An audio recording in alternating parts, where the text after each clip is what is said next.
2-0 so far. And of course, for the lineup of CapricieuX, for the off lane, we have Raged. Mage is Inferno. Marksman is Ivirus. And Jungler is Noobs for Life. And Observer is gonna be Expandable.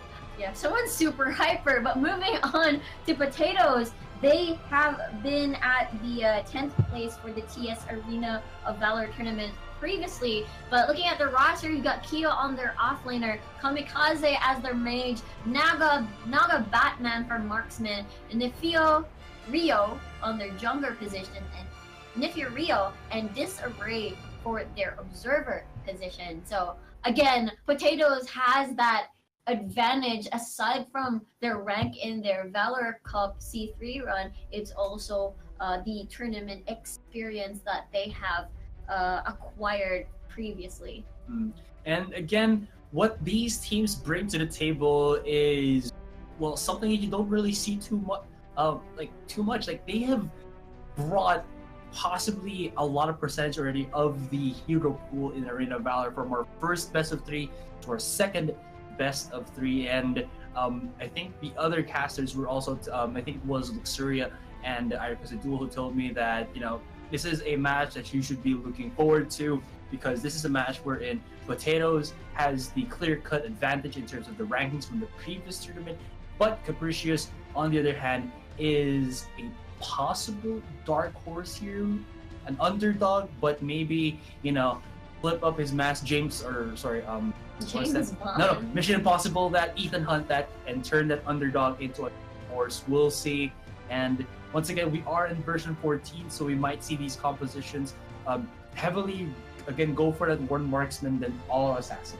We've seen a lot of variety from their drafting and from their picks. It's mostly a combination of meta heroes and then their comfort picks as well whenever they try to climb the rank ladder. But just as you mentioned, that anything can happen, and they're kind of like the underdogs in the tournament, but at the same time they have defeated the team INA, who scored the top 14 spot in the tournament. So going up against a top 19 team, this seems to be one of those stories that maybe they can turn things around, even though they're ranked 51 at the moment, so anything can happen here. Well, transitive property. If I beat rank 14, then I can beat rank 19, and we are into our game, or our first game draft, and CapricieuX will be the one to bring something, or rather to take something away from the table, and it's going to be a Lindis. Interesting. We don't see a Lindis ban every day. It's most likely either Superman, Murad, or maybe a Zephys. That just leaves a first pick Zephys on the side of CapricieuX. If they do want that on their side, never mind. They're going to select a Mira jungle instead. Mira, definitely something that is going to be, I mean, for my perspective, from what I feel, he's going to be someone who kind of is very difficult to counterpick here. So they need something to at least like try to push him out of his comfort zone. And in a case that could be this Morin and the Senyo, which I haven't seen really used, especially, or rather from that first game or from that first series. But you know, if you can use it properly, he is a total beast of a split pusher. Great with that response because of his ultimate. And CapricieuX, with that in mind, have an Alice to kind of like, you know, put the tether on him or something. Exactly. Senyo really good in surprising enemy squads. You reach that level 4, then I'm going for my Angelic Splendor 4v5 situation, or maybe a jungle invade of a 3-man squad, and then only make it instantly into a 4v2 or 3 situation. We're not quite sure, it depends. But Preda and Alice, I really love this pick. You can see where CapricieuX, where their priorities are going to be, and I really like the damage distribution here. We've got Preda for the good wave here, scaling good into the later phase of the game, good burst potential from the Murad, Joker for the late game as well. So I'm really liking their selection. Potatoes, on the other hand, we've seen the typical, we've seen Dao Chen as well, but it worked with Grak previously, so it all depends on what their strategies are.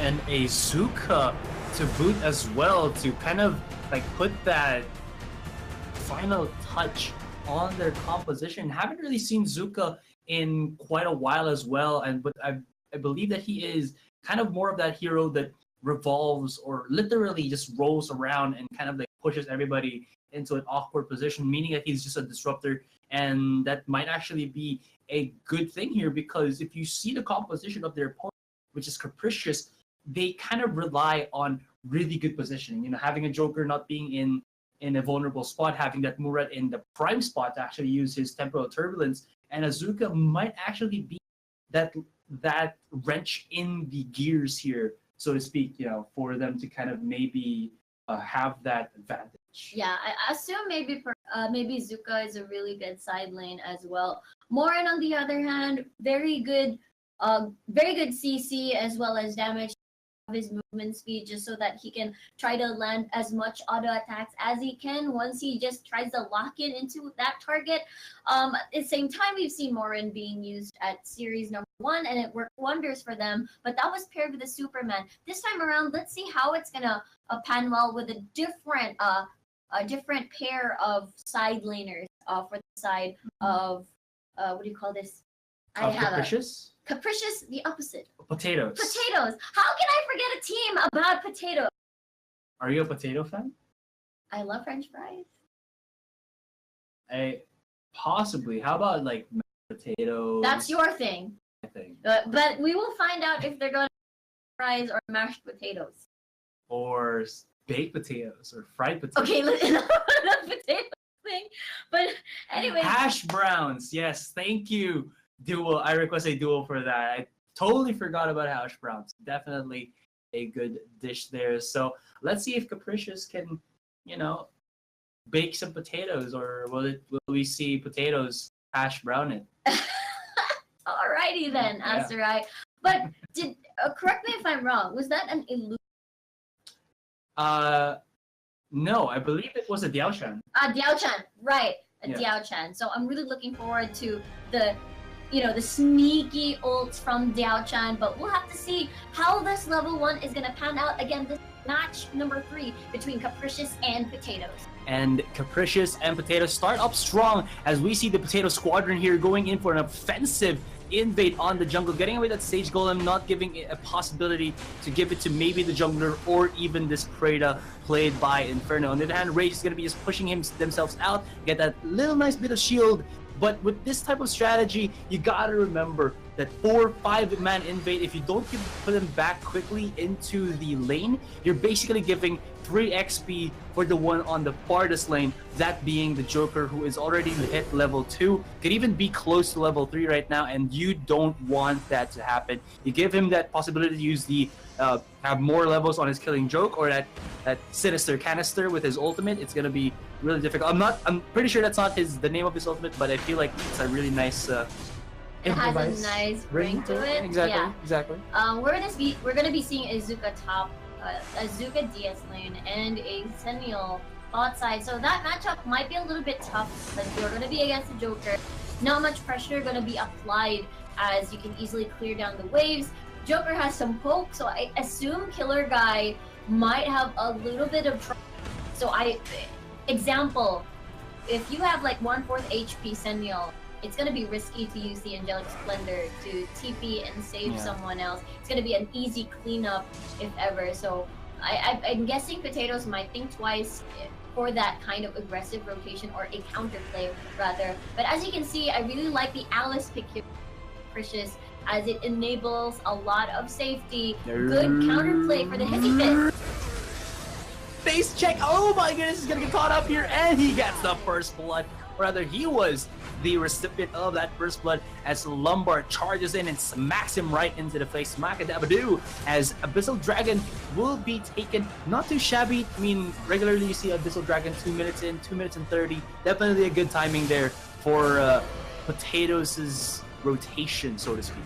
Yeah, what a sneaky play from Potatoes there. Just going, just camping at the brush, just waiting for the Observer to come down to the Joker and soak some experience as the wave goes by. So that was one of the things that, Potatoes is so attentive to detail, and they completely just predicted the movements of Capricious, and they should really be careful next time because the damage coming from Potatoes, as you can see, is just humongous already, especially on this Moran. There are members of Potatoes who are already reaching level 6, as members of Capricious are still having a struggle with getting to level 4, and that is Noobs for Life. On this Alice, she is still level 3, does not have that Hissifit ultimate of hers, so he really can't really be that much of a impact on team fights. And with this, you can see Potatoes' rotation kind of collapse more on the mid and the bottom, maybe looking for a pick here while they're leaving the Malik on the top side. But for now, it's just a little bit on the chill spectrum here as we are waiting for these teams to go for that next objective. Could be the second Abyssal Dragon of the game, as it's going to be spawning in about 40-ish seconds. Exactly. The thing about the Murad pick for Capricious, it's actually a little bit tough to execute, especially if Potatoes is a team that is constantly rotating. Normally, if I'm a Murad, one of the juiciest targets I could kill is the mid lane. Knowing Dao-chan is one of the squishiest among the composition of Potatoes, because of the constant rotation, it does not allow for the Murad to actually try to snowball off of the kills and allow the Preda to finish off targets. Oh, double man knock-up here coming in from Potatoes as they smack the life once again from Noobs for Life. Definitely gonna be your name if you don't change that. On the second hand now, they're gonna be seeing more kills as Capricious is, well, trickling rather into that fight, and they falter 4 straight kills for Potatoes here, and they can even get possibly an Abyssal Dragon that is gonna be quite juicy, quite fried, quite crispy for them, and quite free as well. Yeah, the tough part about making your Joker as a side laner is that most of the time, if you constantly try to pressure a top side, you normally don't see the Joker try to make his rounds and commit. And because of the Sentinel ult, it just makes things so much easier. Without the Joker, you don't have a ranged, consistent damage dealer, so it's gonna be difficult. You have the Preda. It's just it's super painful, but at the same time, it takes a while to set up the Spectre Plague, and with that charge time, there's so much things that you could do within a second, and within half a second rather, and that's what Potatoes is doing against Capricious at this point. 5-6 minutes into the game, we have 5 kills already, but now the Murad has come to the play. Goes for a little bit of that temporal turbulence, but doesn't really do as much damage as you would want him to be. I feel like this is just because they didn't get the kills that they wanted to. Now Abyssal Dragon is going to be a next objective here for Capricious, or rather for Potatoes, but on the other side, our blue team here is going to be going for the contest, or rather for our red team, Capricious will go for that contest. They have Expendables going once again, or Expandable going once again with that ultimate of his. They started off, but it's really not going to matter for the meantime. Abyssal Dragon is going to be low on HP right here, right now, as it's going to be, well, again, Capricious is on the sidelines, but it's going to go for the reset, and nothing's going to be for the wiser. They're going to be backing off here because Capricious Zuka, on the other hand, has decimated the top tier 1 on the top side, and he might actually get a tier 2 if Capricious does not rotate for that, leaving Potatoes with the possibility of an easier Abyssal Dragon here. They catch up the Predator right now, but it seems like he's going to be all fine and dandy. Loops for life coming in. Might uses his feet right there, just to put a little bit of crowd control. There's the Slamma-Jamma coming in from Disarray, but it doesn't connect onto anybody, as here we go. There's the damage coming in from the Murad. Takes a good chunk from the side here of Potatoes, but they're going to be backing off. Rage with the ultimate, but it seems like this is just a bit of poke at the choke by these teams.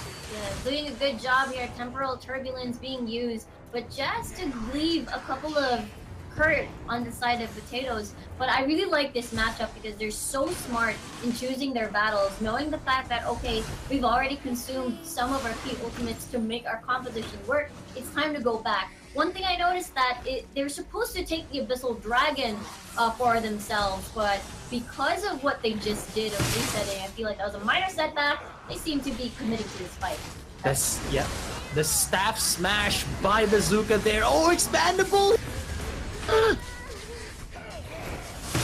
Being pincer it in as they go left and right. Slamma Jamma comes in from Rage with that ultimate on the Malik, but it's really not going to be enough as members of Potatoes just go in left and right, up and down. They get themselves kill after kill after kill, resulting in a 4K with Rage being the last guy remaining here, but he's going to do once again what a Malik does and hug his freaking turret all day long, but that might have just given a clean ace for Potatoes here. They can even transition into a Abyssal Dragon or maybe, you know, a couple more turrets, but Zenial will at least be a collateral, but still instant replay. I think the mistake here was Murad practically tanked most of the damage from the Abyssal Dragon. So once everybody just collapses from Potatoes, or rather Capricious, it's their time to shine. It was so difficult. Oh, I was right. It was actually Potatoes. So it was really hard to actually come back from that, and it was just an insta -1 person from the side of Capricious. So at that point, Potatoes had the advantage. All they had to do was tower dive this Mala, and they get a kill, additional gold in their pockets, as well as an additional objective, which was the tier 1 tower down below. Oh my goodness, I just had a epiphany of why they went for the Zuka. Like, imagine this, guys. Zuka is like Po from Kung Fu Panda, and he does the word, you know, skadoosh, but because their team is called Potatoes, he now says whenever he goes in and slams people, spadao. Oh my word! Never have I thought of that, ever. This is why they're winning, because yeah, I wouldn't have thought of that, Asura. Your brain is a whole new level. Pandemonium. But anyway, going back though, I thought you were actually gonna bring up the combo of Skyfall and the Zenial ultimate, just so that everybody's in that circle, but I guess it's not as explosive as a Mala and a Zenial going down on a team. But you know, they got the Dark Slayer all ready for as a main objective, or a very strong objective, just to push with their lead even more. And as you see, it's so difficult. They do have the wave clear though. That's one thing for Capricious, to try to slow the game down.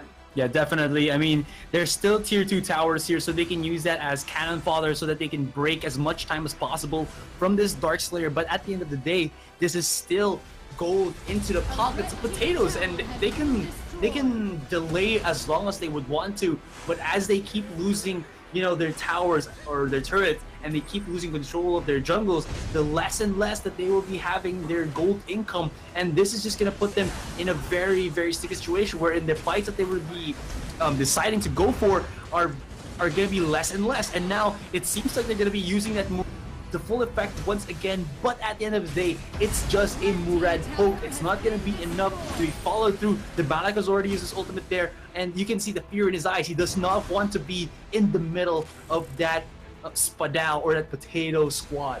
Exactly. And one of the things, I suppose, the reason why they broke down into different mini squads is because, okay, one of the difficult things to actually finish is the high ground towers. But at this point, Kamikaze's super low. Ooh, Echo Slamma Jamma coming in from this lumbar as he knocks a killer guy. I mean, I might have preferred the Might guy going for that little Naruto, but you know what? He wants to get some kills. He wants to get into that action. You know what? He's going to get a double kill, and at the same time, he's going to be that forefront, that vanguard here for Potatoes as he goes and spearheads the breakage of this first tier 3 tower, and he even slams down into the face of the Preda, forcing him to back off into the base. The Zuka here, on the other hand, has been busy on the other side of the map as he was going for split push, putting that lane equilibrium into the favor here of Potatoes on all lanes. And as you can see, slowly but surely, Capricious is losing ground. That is correct. At this point, though, we see that it's a 12-minute game so far, 10k gold lead, and Potatoes just keep pressing on with their lead, not allowing the Preda to escape at all. This is the go signal to just go dive, dive, dive, and Capricious is gonna have a hard time. Yeah, I mean, definitely with that dive emphasis of course, you can see that they are fearless right now. They know that there's nothing that Capricious can really do to kind of come back into this, and slowly but surely they're just chipping them one after the other. A really nice pickup there onto the bottom lane, and rather onto the top lane rather, as they just demolish members left and right, and it's going to be a huge team fight right there, as the Lumbar has already used his ultimate, and they are starting to work on that top tier 3. Gotta remember as well, because they lost their tower at the bottom side, there will be stronger minions pushing through there, so they have to worry about that bottom lane as well as the top lane being pushed in. And look at this, my goodness, the Zuka is just going in, you know, Kung Fu Panda style, smashing left and right with his Fists of Fury or his Staff of Justice, and a 4-man knockup comes in from this Lumbar and sets up a nice explosion of follow-through from Potatoes as they go in, and they will be looking at that core pretty cleanly. And 30 minutes into this game, a GG for game number 1. Incredible performance from Potatoes. I mean, that was just, well, not exactly flawless, 2 deaths, but at the same time, they did not give up any turret whatsoever. Most of the objectives went on their side. We see that the Zuka is their MVP on their squad, and he really wrecked faces on the last couple of minutes here on our game number 1, match number 3. Yeah, 8-0. So no deaths to this guy, and I think he was 8-0-6. So basically a 80-90% kill participation. And we're back to the camera. Still, that was an insane I would say execution from Potatoes. Yeah, but CapricieuX did a really good job trying to slow down the pace. I guess they were a little bit antsy sometimes. Normally, what you want to do if ever the opposition is so in the lead already, normally you want to do fall back to the high ground turrets, and that's where you want to do the wave clear, do the pokes, and they do have that resource because you got the Preda, you got the Joker. But because of the composition as well, looking at the opposition, we have a lot of heavy diver, tanky heroes, and if you pair that with Alice was there, correct? Yes, Alice was on the Capricious, I believe. Capricious. Yeah.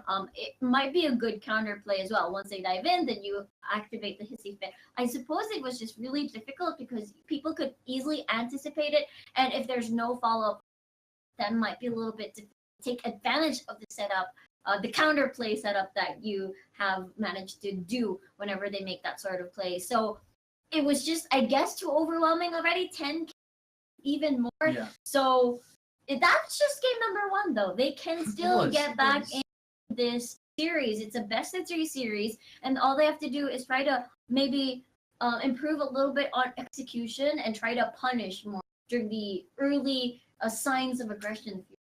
Yeah, although, I mean, it was also Potatoes who kind of invested on taking down that Alice at the very start. I mean, it could be planned, it could be just they got lucky because Alice was way out of position on some of those game positionings first. And you saw that there was a point in time wherein I think all the members of Potatoes were 6 and above, while Capricious on the other hand was like level 5, level 4, and the Alice was level 3. So there was a huge point in time when you said that Hissifit would be a really good tempo changer there, or tempo control fight, that it really didn't happen again for those earlier stages because she couldn't find the levels. Yeah, I mean, that's one of the downsides of being an observer, I suppose. You roam too much, you have to make sure that you get the rewards so that you'll be able to level up. But if you don't, then you have to suffer and have to be level 1 below and not having your hissy fit for the counter plays. And there's also a few bits of mistakes there. But for example, the Murad was the one that tanking the Abyssal Dragon, and he's one of the main burst damage dealers on the side of so I guess that's something that they could repair in the next few games. Yeah, definitely. Positioning is key for the Capricious squad. And speaking of which, let's get into our game number 2 draft. As well, I'm curious to see how Capricious will bring this back, yo. And the Potatoes again banning out that Superman, and Capricious not being the first pick right now, take away at the Murad, but this might actually open up, prime picks such as Yes, maybe Zephys if that's their style. It will really depend, because I've been seeing a teams and junglers that have different priorities. Okay, if I have the Sentinel, this would mean I would heavily rely on macro play, the numbers advantage, and try to get the opposing team to commit to a fight that they're not prepared for. And you see that different dynamic here on Potato's squad. If some people like to prioritize their deficits, then they're the team that prioritizes the Sentinel. Astrid is a very popular side lane pick in, I don't know, Malaysia and Singapore. But for Thane is a very common observer, but at the same time, we haven't seen Thane in a while. It's mostly, what do you call this? It's mostly teamy on this side, but right now Potatoes with the Mina and Manganga. Isn't it Manganga? I don't know. I think it's Manganga. I don't know. Manganga. Yeah. I don't know. Yeah. It's fine. Let's agree to one. The Joker. No, it's not. We already have the Joker. The Clown. No. It's fine. The hero name. It's here. The hero name. Anyways, so this one is gonna. What is this? Gilder and Atara. Interesting. Capricious is basically saying we're gonna fight you as early as we can. 4-man fisted gonna go in and slam down in your face. And okay, that's fine and dandy, but Potatoes on the other hand will be playing a little bit of the keep away with the Manganga and this Mina as well, who can actually just hunt everybody in and kind of like, you know, force everybody on her, while the other ones kind of, you know, capitalize on that. Yeah, I mean, it's just a very good mix of meta and then their own style of picks again, especially on the side of Capricious. I've never seen Gilder in a tournament before, and I'm so happy to see Gilder. Aside from that, Atara is also quite a second tier, B tier pick, I suppose, in other regions back then when, you know, the rest of the heroes were added. But again, we're still wondering where's Wonder Woman in the Max and all this. Actually, but you know what? It's totally fine. It's all about playing to your strengths and seeing how that's gonna mesh well and overwhelm you with micro instead of macro. But that's gonna be a problem here. Sentinel is one of the, I believe maybe it's one of their best picks, I suppose, that meshes well in strategy. So we'll have to see what they're gonna do this time around. Yeah, I mean, it just shows, you know, how it feels like Potatoes here has a much more fluid, versatile type of drafting, wherein, as you can see from Capricious side, that they really want to bring in the fight. And I'm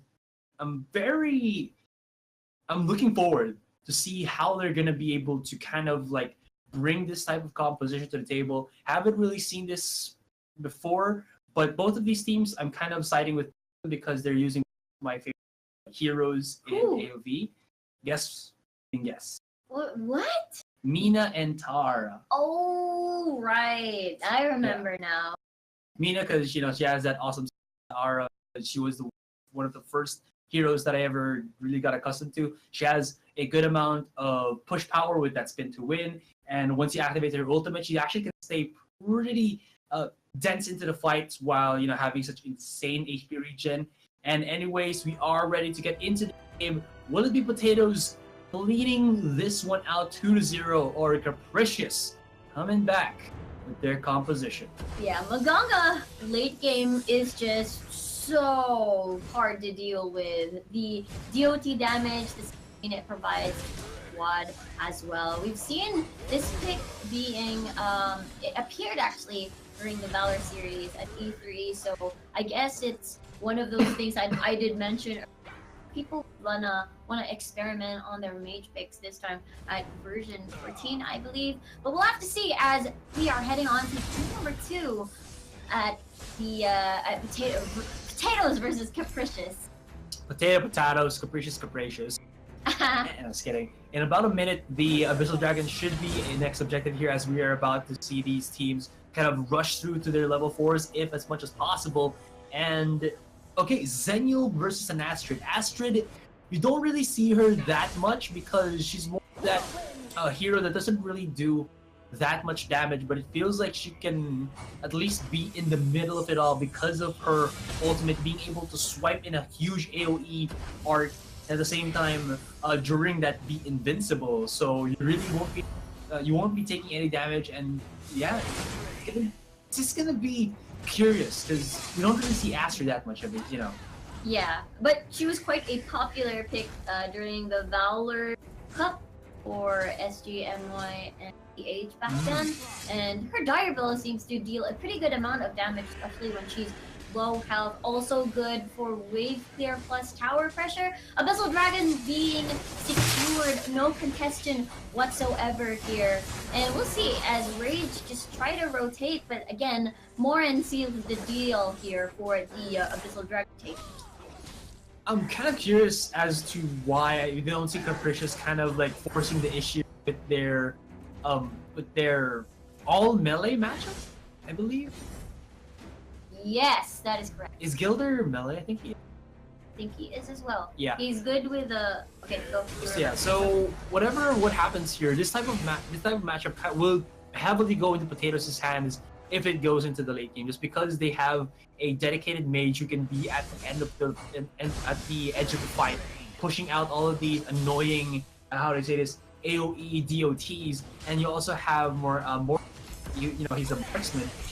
I mean, here for Capricious, they're more of like just stay in your face, and if you can't really do that, it might just falter through.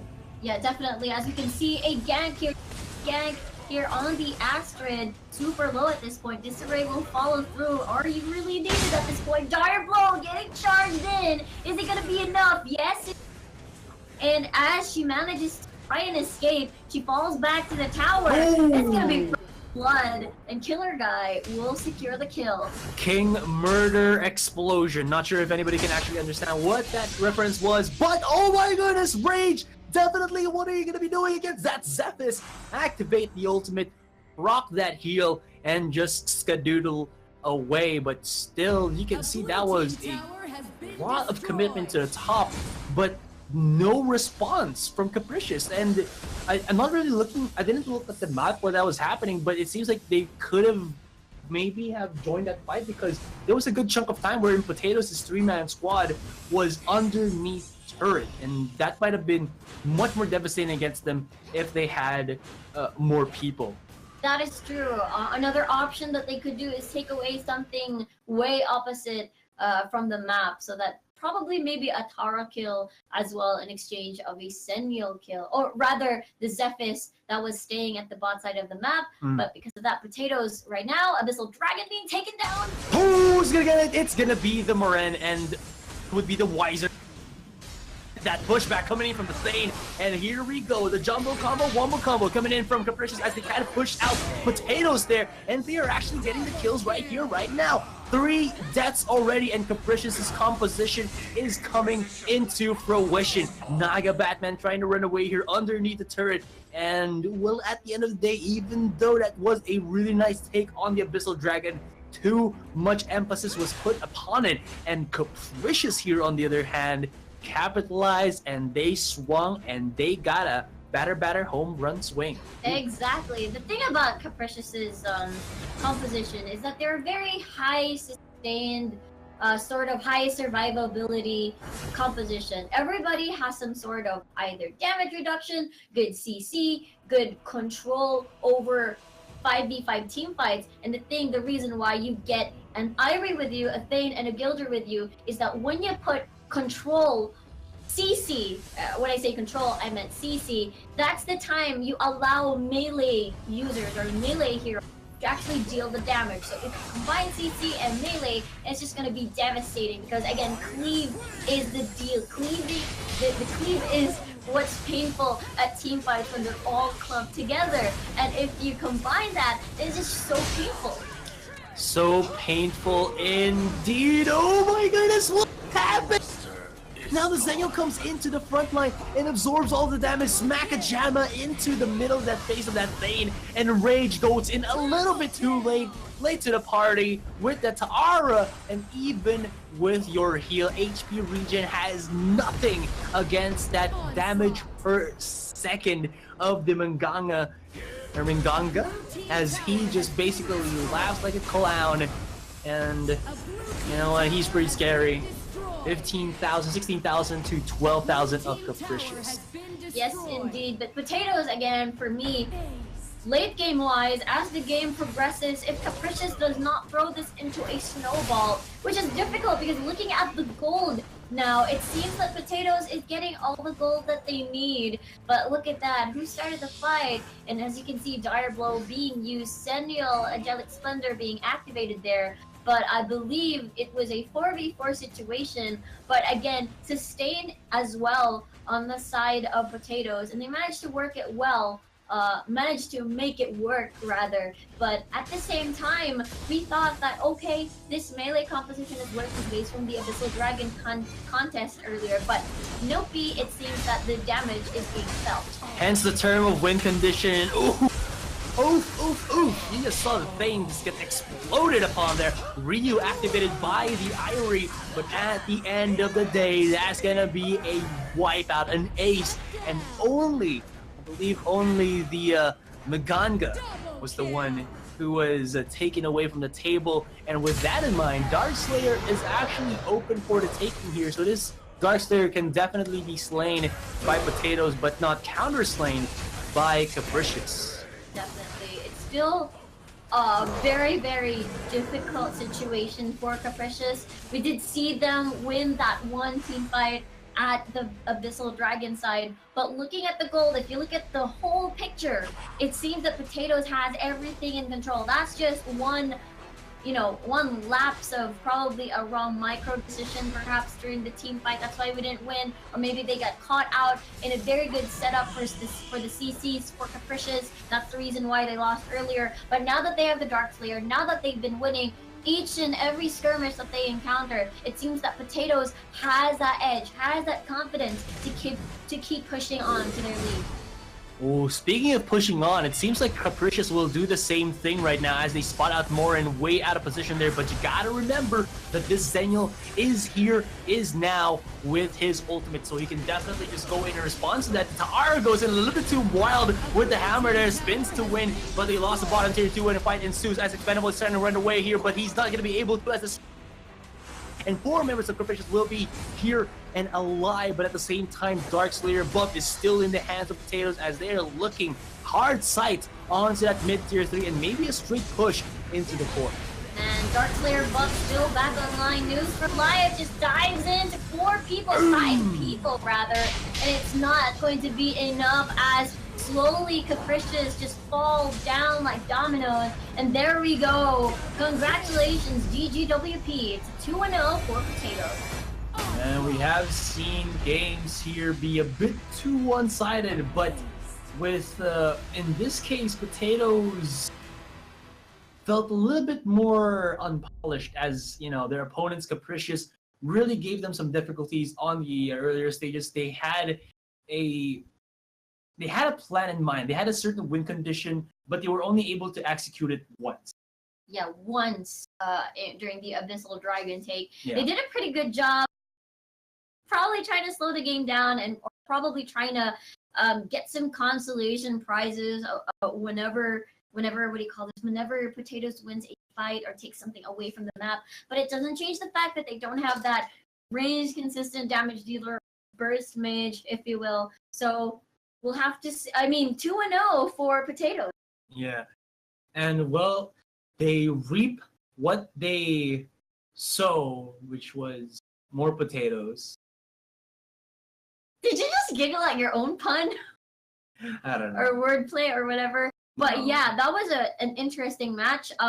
Game number 1, it seemed to me that everybody was on the same page in terms of picks. But game number 2, it was just like a do or die sort of draft from Capricious. Yeah.